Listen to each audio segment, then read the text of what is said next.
Hello, congregation, family, and friends. I pray all is well with you. Welcome to our continuing series of Bible studies in the book of 1 Timothy. The last time we were together, we had just started 1 Timothy chapter 5, and we got as far as verse 7. Last time, just a quick recap, we were talking about four types of widows that we saw in the passage. And Paul was being very careful and very detailed in what he was telling Timothy and how to handle the various types of widows. As we go on in chapter 5, we are going to see more about how he's going to talk about the widows and how it should be handled. So for this study, before we start, let me just say this to you. These Bible studies are not intended to be exhaustive.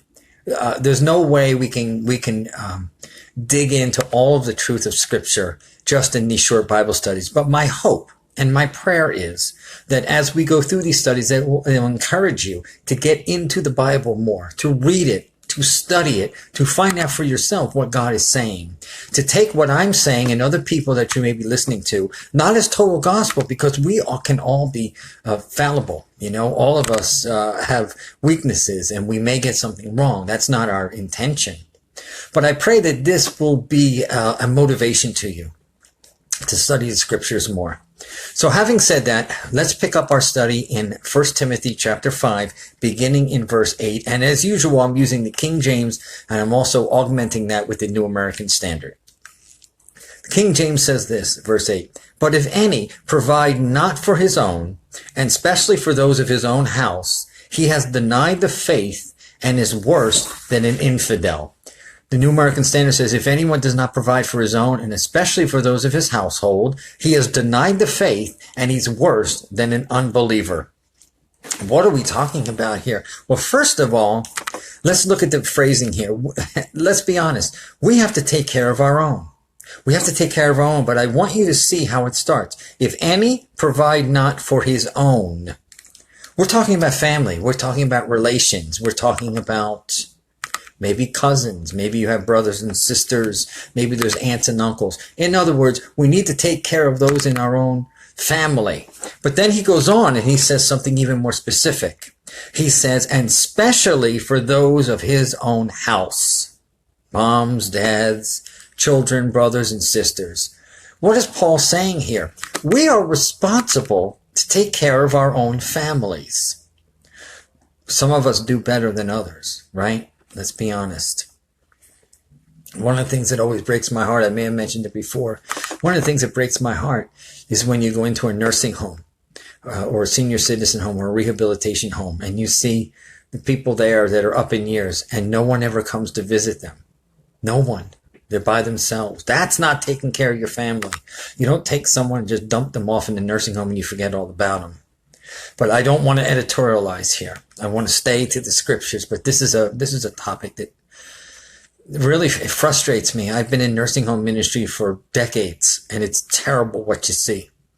But we're commanded here. Now remember, in context, Paul is telling Timothy all these things that he needs to do as they are setting up and arranging the church in Ephesus, as Timothy is about to be their pastor. And Paul has been giving him instructions all along the way on how to deal with various subjects that are coming up and various people that will be part of the congregation. So let's go over verse 8 one more time. It says, if any provide not for his own, and specifically for those of his own house, he has denied the faith, and he's worse than an infidel.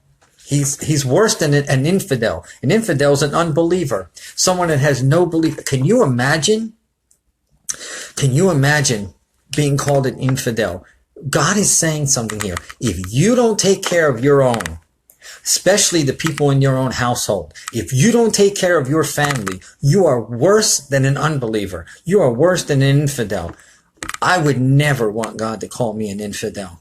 And it's something that we all need to check here. Let's check things. I've known people that have said, hey, my children aren't responsible. They don't have to take care of me. Well, yes, they do. Yes, they do. They have an obligation to take care of you. The same way that you and I took care of or are taking care of our parents as we get older. We have an obligation. We're supposed to honor our father and mother. That's until they pass. And even after that, we hold them in esteem. We honor them. And so I want to make this clear to you that Paul is telling Timothy, but he's also telling us tonight that we better be taking care of those in our own family and especially those in our own house. Parents, brothers and sisters, anyone that needs help. Anyone that needs help.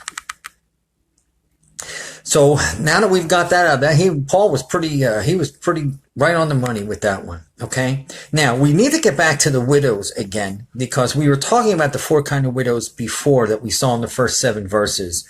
So now he's talking in verse 8 about providing for our household, but now he's going to switch back again to the widow situation. In verse 9, Paul says this: let not a widow be taken into the number under 80 years old, having been the wife of one man. The New American Standard says a widow is to be put on the list only if she is not less than 60 years old, having been the wife of one man. So we need to dissect that a little bit. What exactly is Paul talking about? This verse is describing a widow who lost her husband. And the line is drawn at 60 years old. So let me explain to you what Paul is saying here. There's 2 things when he's talking about this type of widow.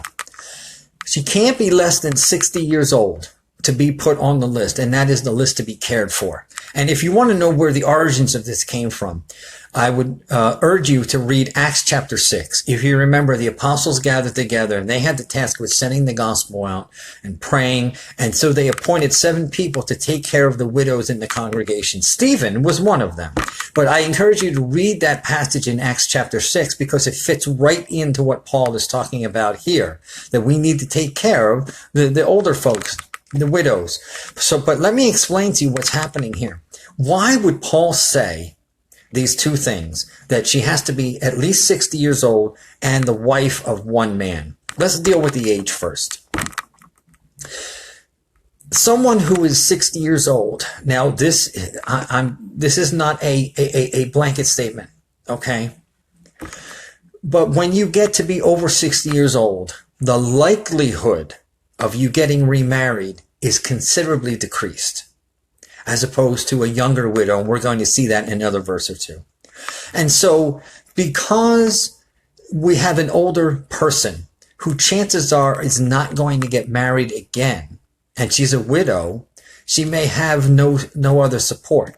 The congregation, the family is obligated to take care of her. Also, you'll notice the other thing here is that she needs to be the wife of one man. Now, when we were looking at 1 Timothy 3 a number of weeks ago, maybe it was a couple months ago at this point, we saw when we were looking at the instructions on how the overseers and the deacons were to conduct themselves, we saw that they were supposed to be the husband of one wife. And what we determined then when we were looking through that teaching was not necessarily that he only could have one wife his entire life, because the situation would be the same as this widow here. Suppose that you were married and your spouse passed away while they were at an early age and you were at an early age. And then sometime later, you found someone and you married them. Now, in the eyes of God, you've been married twice. Does that mean you're discounted from this position here as a widow who's to be taken care of, as well as being discounted out of being an elder or a deacon? And we determined that answer was no. No. What he's talking about here is to be the wife of one man means that throughout her marriage, she was faithful to one man. She was faithful to one man, her husband. That's what he's talking about here. So this situation in verse 9, we have a widow who has to be at least 60 years old with the likelihood that she would never marry again, that she would be focusing more on the things of the Lord and take care of her family. And we're going to see that here in verse 10, some of the things that an older widow might be doing. And since it was less likely that she would be getting married again, she needed to be cared for.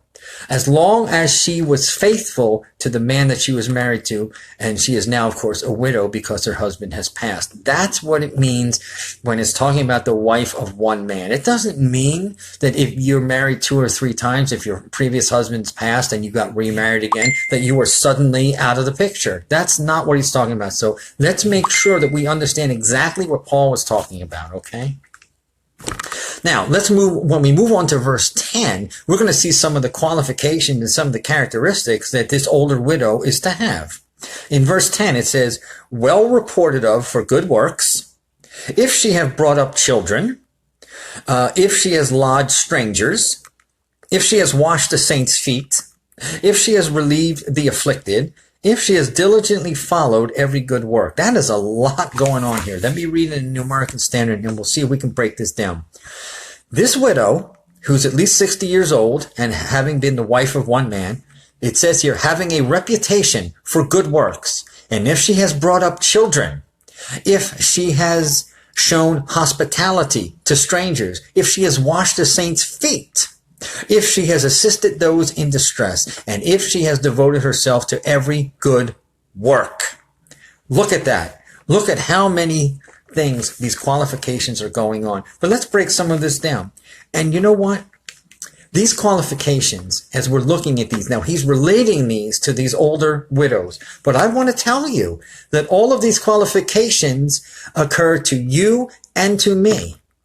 All of us should have these qualifications, these characteristics, being believers. We should have them. She is well reported of for good works. If she's brought up any children, let's explain that one to you. If she's brought up any children. This does not mean that she had to have given natural childbirth. It doesn't mean that she had to have children on her own. The Bible says here very clearly, if she has brought up any children, maybe she was a godmother. Maybe she was an aunt that helped bring children up. Do you see where I'm going with this? It doesn't necessarily negate the fact that if a woman does not have children of her own, she still brought up children. It's still a quality. Moms are natural nurturers. That's what the woman has. They are naturally nurturing people. And so what we see here is if she's brought up any children, okay, if she has shown hospitality to strangers. How many of us have shown hospitality? We open our homes to people. We show people respect. We help people where we can. We show hospitality to strangers because we don't know. The Bible does say you don't know if you're entertaining a stranger, if you're entertaining an angel unawares. So this is not only a quality that these widows should have, it's a quality that we should have as well. If she has washed the saints' feet. Now that one we have to talk about. Back then, it was a cultural thing that when you came into a house, because there was no such thing as concrete roads and so on, and blacktop, roads were dusty. When you came into someone's house, your feet were dusty. They were dirty. And one of the things you would do is when a person came into your house, you would wash their feet. You would get them cleaned up. You would wash their feet. And that's what he's talking about here. But in our society, in our culture, that doesn't happen. It may happen in some spiritual services, maybe. But what he's talking about, if we want to bring this into the current, if we want to bring it into current, here's what he's talking about. Be hospitable. Your door is open to people. When someone comes into your house, you greet them warmly. You show them respect. You bid them welcome. You make them feel comfortable. That's washing the saints' feet. If we want to talk about in modern language. If she has assisted those in distress, that's another thing. If she has devoted herself to every good work. Now you look at this and you say, wow, this woman is like a saint. She must be perfect. Well, none of us are perfect, and we all know that, don't we? These are things that we should all aspire to. These are not just for this widow in this particular time. We as Christians, as brothers and sisters, as representatives of Christ on earth, we should be doing these things. We should be open to hospitality. We should show hospitality to strangers. We should be washing the saints' feet. Our doors should be open to help people. We should be devoted to every good work. We should. So while we're looking at this in context, of course, we need to also understand that. Let me just say this. I pray that if you're in this situation or you know someone in these situations, as we're going through these qualities that people have and also how the church should take care of people, I hope that you're in a congregation or in a fellowship or in a church that embraces these things. I pray that everyone in the congregation, that their own families are taking care of them. And if for some reason the families cannot, or they don't have a family, then the church body, the fellowship, is instructed to care for the people. I pray that you're in a fellowship like that. I really do. Now let's move on, because now he's going to go from the older widows. Now he has instructions for the younger widows. And that begins in verse 11 of 1 Timothy 5. Paul now says, "But the younger widows refuse, for when they have begun to wax wanton against Christ, they will marry." New American Standard says, "Refuse to put younger widows on the list, for when they feel sensual desires in disregard of Christ, they want to get married." What is he talking about? Paul is simply saying this.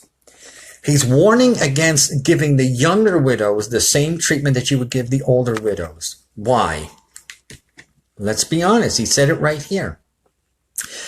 If you are a young widow, you still have a much better chance to marry again.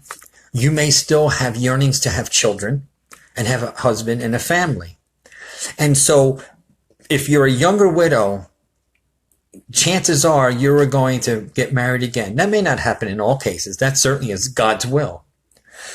But Paul is saying, don't be putting younger widows on the same list and treating them the same way that you would treat an older widow who may be helpless, who may not have a chance to ever have a husband again. The younger women, it says here, when they have begun to wax wanton against Christ, they will marry. They will marry. They will decide that because of their sensual desires, or because they want children, or because they want something else, they're not serving God and the people of God the way the older widows might. They're thinking, I still want a family. I still want another husband. I'm a young widow and I can still bear children, and I still want to experience motherhood and so on. And that's why Paul's saying that. Don't put them on the list, because chances are they're going to be taken care of anyway. So that's what he's talking about there. You know, some younger widows, he's saying here, they've strayed and they want to marry instead of serving the Lord. Their own pleasures have become more important than their love and devotion for Christ. And I say that because of the next verse. Let's move on to verse 12. He says, having damnation because they have cast off their first faith. Thus incurring condemnation, in New American Standard says, because they have set aside their previous pledge. Wow, we need to talk about that. Previous pledge. If let's say you were a young widow and you thought, well, maybe I won't be getting married again. And so the Bible talks about that single people are consumed and filled with the things of the Lord. They serve God because they don't have a family. But those who are married tend to fill the needs and so on of their spouse, of their children. Okay? And so what he's saying here basically is some of the widows that may have committed themselves to the work of the Lord, some of the younger widows that decide they were going to serve the Lord, as soon as those sensual desires come up, as soon as that urge to have children comes up, as soon as they see maybe a nice looking man and they want to get married again and they're young enough to have a family, they leave. They forget their first pledge, that they made a pledge to Christ, and they want to go off and get married again. That's what Paul is talking about. And so if you put the younger widows on the list with the older widows, that's not going to work out too well. You can't stretch the church that far. You got to take care of the people that really do truly need taken care of. And he's saying here, the younger widows may just up and leave. They're going to cast off their first faith. That is the love and devotion of Christ. And they're going to go after other things. Those who lose focus with Christ will indeed cast it off, and therefore they may fall into condemnation. We have to be real careful about that. Now understand that everything that we're looking at here that he told Timothy back in Ephesians, when Timothy was putting together the Ephesians church, also can apply to us today. It may be a little bit different, of course, because there's cultural differences and so on. But I really do pray. You're right, Angeline. The spirit is willing. The flesh is weak. You're right about that. Let's move on to another verse. Okay? Because he's still talking about the younger widows. Let's move on to verse 13. The King James says this, and withal they learn to be idle, wandering about from house to house, and not only idle, but tattlers also, and busybodies, speaking things which they ought not. Ouch.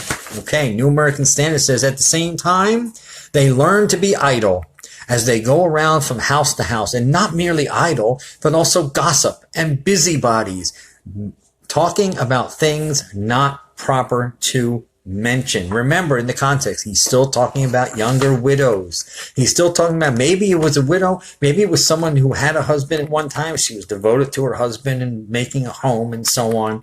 Now her husband is gone. What's she going to do with her time? Some of them, as he was just talking about, will stray from their first pledge, from their commitment to serve the church, the commitment to serve Jesus. And now some of them are actually going off the rails and they're carrying on. Paul must have had some previous experience with these type of people to be able to speak so directly about them. I mean, he's point blank. He's not mincing words here. He's saying this is what's going to happen to some of them. He doesn't have anything good to say about their behavior, about anything that they do. And let's face it, when one becomes idle, that is a breeding ground for all kinds of trouble. Right? Was it Benjamin Franklin that said an idle brain is the devil's playground? When you're idle, when you're allowing your mind and your body to just drift off and do anything, you can get into all kinds of trouble because the temptations of this world are constant. They're always here. If you remain idle, if you don't stay busy, if you allow the devil to infiltrate you, infiltrate your mind, infiltrate your body, you are going to go off the rails. You are going to have a problem. You got to stay strong in Christ. And so what he's saying here is some of these young widows are going from house to house. They're tattling. They're being busybodies. They're gossiping. They're gabbing. They're talking about things they shouldn't be talking about. They have too much time on their hands. That's the problem. They say things they shouldn't say. The New American Standard says they talk about things that's not proper to mention. What's the remedy to this mess? There is a remedy, and it's in the next verse. Verse 14. Paul says, I will therefore that the younger women marry, bear children, guide the house, give none occasion to the adversary to speak reproachfully. The New American Standard says, therefore, I want younger widows to get married, bear children, keep the house, give the enemy no occasion for reproach. Verse 15, for some have already turned aside to follow Satan. We wanted to just finish up that sentence. Some have already turned aside.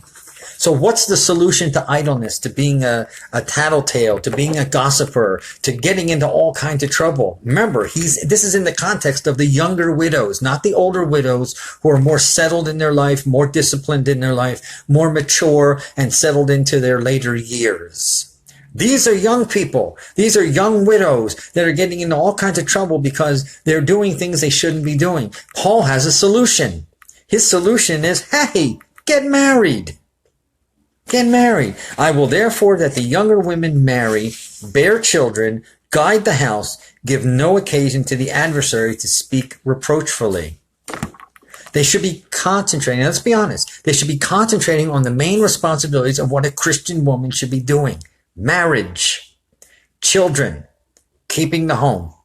If they do these things, there's a lot less opportunity that they're going to fall into the snares of the devil. They're not going to let the adversary get to them. Now, ladies, I know this was written 2,000 years ago, and maybe some of you are not married or you don't have children.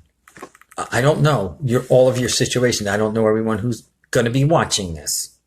What Paul was telling Timothy back then, and the way God structured things, is that women have a desire to be married, and they have that nurturing spirit to have children. Some can have them naturally. Other women are not able to for whatever reason. Maybe it's a man's problem too. The bottom line is that the desire is to be married, settle down, have children, and keep a home.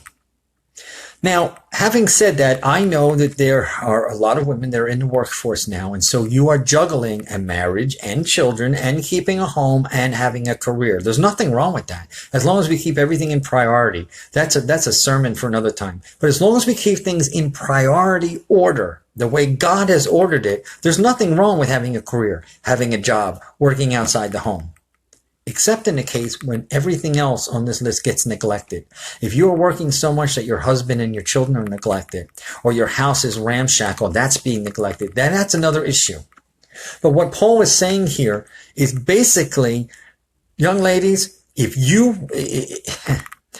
are not going to put you on the list like we would the older widows, because chances are you're going to get married again. Your desire is going to be for a husband and children and keeping a home. And he's warning them, if you get into the situation where you are idle, where you are gossiping, where you're a tattletale, well, you going from house to house, you're causing trouble. You're not you're not doing anything that God's told you to do. For some have already turned aside after Satan. Even in the early church, some had already begun to follow Satan. Let me say this, because I want to stop here, because we've thrown a lot. It keeps going, I'm sorry you're having trouble, Tawana. Maybe later on it'll work. I'm not getting any signal here that something is wrong, but I pray that maybe when you watch it back, it'll be okay. You know the devil likes interrupting our broadcasts, of course. He's the prince of the air, right? So there you go. We're on the air, and he's trying to disrupt things. I pray that I threw a lot at you, and as I said at the beginning, let me encourage you to get into the Bible, study it. Study the passages, study the scriptures, and see what the Holy Spirit would reveal to you. Yes, we are reading from a letter that the Apostle Paul wrote to his young protege, his son in the faith, Timothy. And we have been patiently trying to go through the entire book of 1 Timothy. We've been at this for months now, I guess. And Lord willing, we will see it through to the end. Some of the things that we talk about may seem a little archaic. They may seem a little out of touch. You may be thinking, well, this Bible is 2,000 years old. What does it have to do with me? But if you really look at it and you really study it, there's two ways you look at the Bible. One is contextually. We have to understand what the writers were saying at the time that they wrote it. And then the second thing is, what can we take out of it now to add to our lives? What can we look at? When we look at the passages tonight, we started with being able to take care of our own families, and if we don't, we're worse than an infidel. That just didn't apply to back then. It applies to now as well. We don't take care of our families and the people, then God is calling us worse than an infidel, which is an unbeliever. We saw how some of the older widows, if they don't have anyone else, how they're cared for and how they should be cared for, and some of the qualifications that they have to qualify for all of that. Then we started looking at what happens with some of the younger widows and some of the temptations that they may have that may take them away from serving the Lord. So while we're looking at this as an historical letter, historical document, there is plenty that we can take for our lives today. And I pray that's what's happening. I pray that you have been blessed by the study. Maybe you've been challenged. Maybe you don't agree with everything, and that's okay. My goal is to get you motivated and interested to get into the scriptures and to read them and to study them. If this study has been of any blessing to you, please feel free to share it. Anything that I record, anything that I post, this has nothing to do with me. I don't want or need credit. I don't need credit for it. This is the word of God going forward. God has said that his word would not return void. It will reach those people that he wants it to reach. And so if it has reached you, or if you know someone that would benefit from this, please feel free to share it. I thank you for joining me for this weekly Bible study. Thanks for watching. God bless you.